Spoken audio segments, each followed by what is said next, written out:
India প্রথম ইনিংসে কিন্তু হোঁচট খেয়ে গেছে। অলরেডি 204 রানে 6 উইকেট কিন্তু চলে গেছে। কত হতে পারে প্রথম ইনিংসের রানটা? না, আমি বলবো না, আপনাদের মুখ থেকে শুনতে চাই। কমেন্ট বক্সে কমেন্ট করুন, প্রথম ইনিংস টিম ইন্ডিয়া কোথায় গিয়ে থামতে পারে। এই মুহূর্তে আছে 204 রান, 6 উইকেট। ক্রিজে আছে কারুন নায়ার এবং ওয়াশিংটন সুন্দর। কমেন্ট করুন। ইন্ডিয়া বনাম ইংল্যান্ডের এই 5 ম্যাচের টেস্ট সিরিজের প্রথম ম্যাচটা জিতেছিল ইংল্যান্ড। সেইখানে ইংল্যান্ড 5 উইকেটে কিন্তু জয়লাভ করেছিল, কিন্তু তারপরের ম্যাচেই ইন্ডিয়া আবার দারুণভাবে কামব্যাক করে দ্বিতীয় টেস্ট ম্যাচটা ইন্ডিয়া জিতেছিল 336 রানে। বিশাল ব্যবধানে ইংল্যান্ডকে হারিয়ে কিন্তু সিরিজে সমতা এনেছিল। কিন্তু 3 নাম্বার টেস্ট ম্যাচটাই আবার কিন্তু ইংল্যান্ড 22 রানে জিতে নিয়েছিল। তারপরে চতুর্থ ম্যাচ টিম ইন্ডিয়া ড্র করেছিল। 3 নাম্বার ম্যাচটা আসলে একেবারে ঐতিহাসিক ম্যাচ ছিল। রবীন্দ্র জাদেজা এক প্রান্তে আগলে রেখেছিল, মারে নাই। আসলে হিট করলেই এই ম্যাচটা জিতে যেত। টার্গেটও খুবই কম ছিল, 195 রানের টার্গেট মনে হচ্ছিল। সেখানে রবীন্দ্র জাদেজা এক প্রান্ত থেকে আগলে রেখেছে কাদেরকে নিয়ে? জাসপ্রীত বুমরা, মোহাম্মদ সিরাজ এবং জাসপ্রীত বুমরা এবং সিরাজ 300 বলের উপরে খেলেছিল। স্পেসিফিক আমার মনে নেই, বাট এরকমই হবে। এনিওয়ে, ওই ম্যাচটা জাদেজা ট্রাই করলে জিততে পারত। চতুর্থ ম্যাচ ড্র হয়েছে এবং চতুর্থ ম্যাচটা আসলে ড্র হওয়ার কথা ছিল না। টিম ইন্ডিয়া অনেক ব্যাকফুটে ছিল। সেইখান থেকে টিম ইন্ডিয়া চতুর্থ ম্যাচটা ড্র করাটাই জিতার মতো একটা আনন্দ ফিল সবাই পেয়েছিল।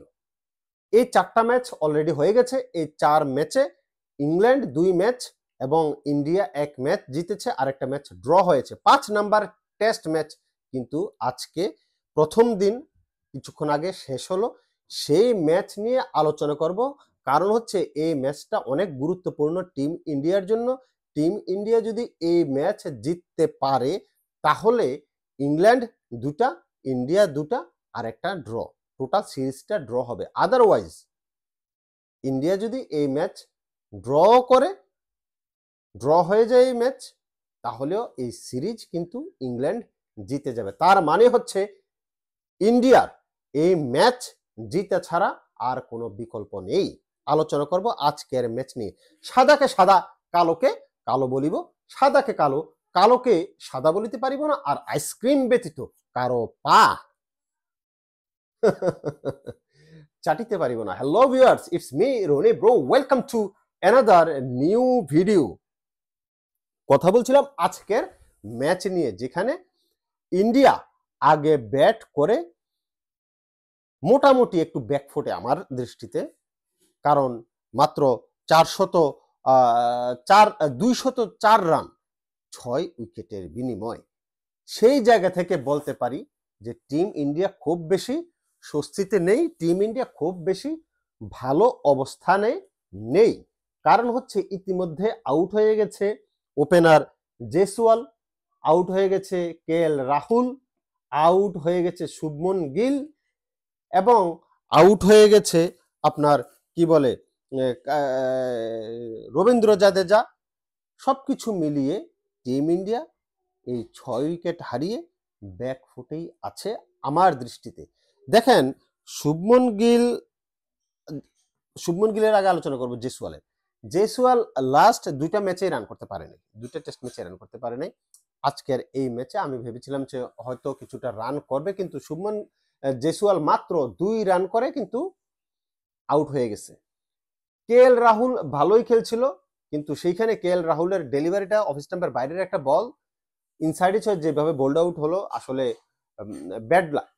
14 রান করেছে কেএল রাহুল। তারপরে শুভমন গিল ভালো খেলছিল, ভালো খেলতে খেলতে যেভাবে আউট হয়ে গেছে খুবই দুঃখের বিষয়। 38 রান।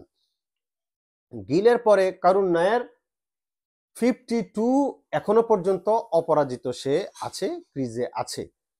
তারপরে তো কি বলে জাদেজা জাদেজা আপনার ওই 2-3 ম্যাচে কন্টিনিউয়াসলি রান করার পরে আজকে হয়তো একটু রেস্ট দিছে, 9 রান করে আউট হয়ে গেছে।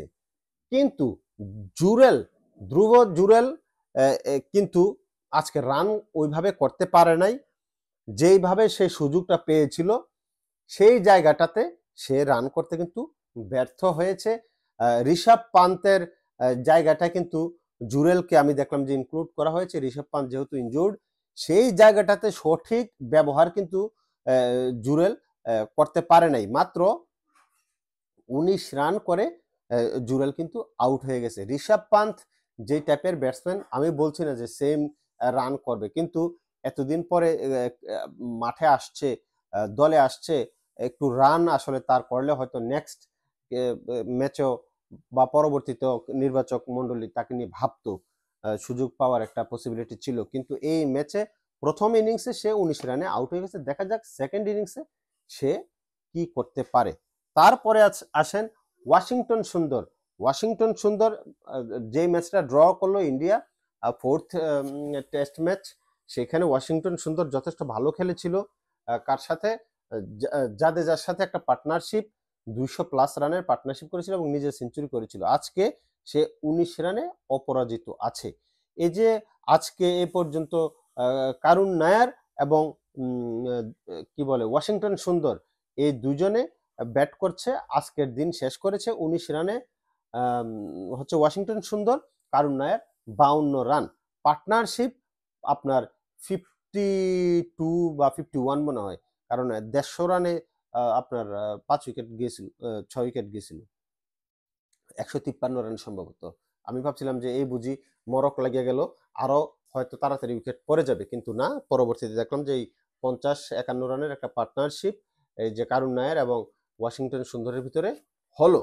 এখন কথা হচ্ছে, এই যে প্রথম দিন শেষে 204 রান, 6 উইকেট, এই রানটা আসলে কোথায় যেতে পারে? এই রানটা খুব বেশি যাওয়ার পসিবিলিটি আসলে নাই আমার দৃষ্টিতে। যদিও আমি এর আগেও বলছিলাম খুব বেশি, ওই যে ফোর্থ টেস্ট ম্যাচটা ড্র হলো, আমি ভাবি না এটা ড্র হবে, এটা হারারই কথা ছিল টিম ইন্ডিয়ার। তো এরকম প্রত্যেকদিন তো আর হবে না, এরকম প্রত্যেকদিন রান করতে পারবে না। কিন্তু যারা আছে টপ অর্ডারে প্রত্যেকবার যদি ব্যর্থ হয় তাহলে তো প্রবলেম।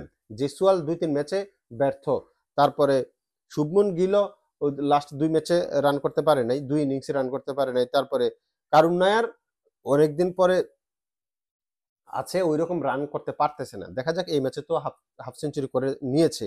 জাদেজা প্রত্যেক ম্যাচেই রান করে, আজকে রান করতে পারে নাই। জুরেলের কাছ থেকে আমি রান আশা করেছিলাম, অনেকদিন পরে দলে সুযোগ পেয়েছে, রান আসলে করতে পারে নাই, 19 রান করে আউট হয়ে গেছে। তো এই জায়গা থেকে আসলে টিম ইন্ডিয়া আর কত দূর যাবে? 6 উইকেট পড়ে গেছে, আমার কাছে মনে হয় যে আর 100 রান, এটা আমার ধারণা, যে 100% হতেই হবে বা হবেই হবে এমন কোনো ব্যাপার ইয়া নাই। আমার কাছে মনে হচ্ছে যে আর 100 রান হয়তো যোগ করতে পারে। তার মানে হচ্ছে 300 রানের ভিতরে ইন্ডিয়ার 300 কিংবা ম্যাক্সিমাম হলে 350 রানের ভিতরে ইন্ডিয়ার এই প্রথম ইনিংস শেষ হতে যাচ্ছে, এটা আমার ধারণা। দেখা যাক প্রথম ঘন্টাটা কিভাবে কাটায়, প্রথম ঘন্টার মশ্চার কাজে লাগাইতে পারে কিনা। আবার ইংল্যান্ডে তো বৃষ্টিপাত হওয়ার পসিবিলিটি থাকে সবসময়ই।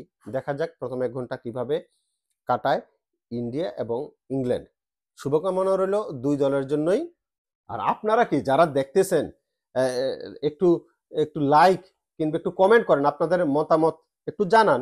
আমি বলি না আমাকে সাবস্ক্রাইব করেন কিংবা আমার চ্যানেলটাকে সাবস্ক্রাইব করে দেন, শেয়ার করে দেন, কিংবা আমার পেজে লাইক করেন। ভালো না লাগলে আপনি লাইক করবেন কেন? কি দরকার আছে? কোনো দরকার আছে শেয়ার করতে? আমি বলি, হ্যাঁ, আমি তো বলি না আমাকে ফলো করেন, আমি বলি না কেন? আমার যদি ভালো না লাগে, কথা যদি ভালো না লাগে, মজা যদি না পান, যদি চাপা বানোয়াট মিথ্যা গুজব এগুলো খুঁজে পান, কি দরকার আছে? এগুলো কিছুই করবেন না, লাইক শেয়ার কমেন্ট করবেন না। যদি ভালো লাগে তাহলে আপনি আপনার মতামত জানাতে পারেন যে আসলে ইন্ডিয়ার প্রথম ইনিংসটা কোথায় গিয়ে থামতে পারে। ধন্যবাদ সবাইকে।